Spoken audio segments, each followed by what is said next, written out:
இந்த ஆண்டு முப்பெரு விழாவை கரூர்ல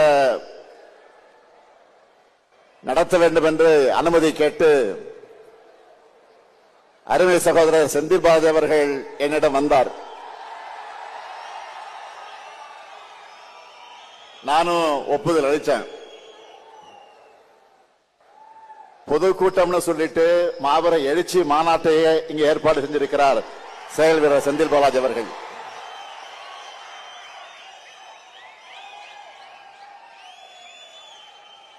நாம கோடு போட சொன்னா ரோடு போடுவாரு. நீங்களா பார்த்திருப்பீங்க. ரோடு போட்டு அந்த ரோடு மேலதான் நான் வாகனத்தில் வந்தேன்.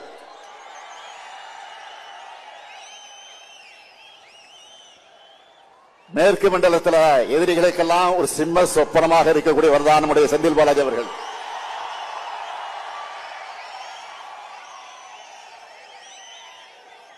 அதனாலதான் அவர் வெளியில இருந்தா தங்களால் நிம்மதியா தூங்க முடியாதுன்னு அவரை முடக்க பார்த்தாங்க.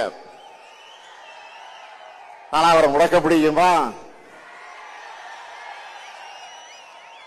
எடுத்த பணிய வெற்றிகரமா முடிச்சு காட்டுவார். நான் உறுதியா சொல்றேன்,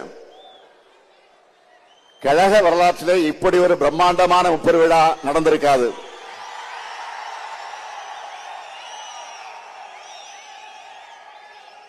கொட்டுக்கிட்ட மழையாக இருந்தாலும் அதையெல்லாம் பொருட்படுத்தாம நீங்க எல்லாம் குடையை பிடிச்சுக்கிட்டு நாக்கால தூக்கி தலைமையில வச்சுக்கிட்டு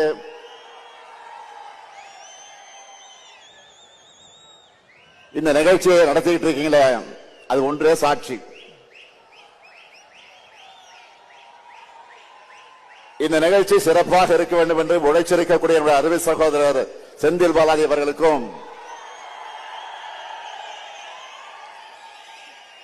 அவருக்கு துணை நிற்கக்கூடிய கரூர் மாவட்ட கழக நிர்வாகிகள் அனைவருக்கும் என்னுடைய பாராட்டுக்கள், வாழ்த்துக்கள்.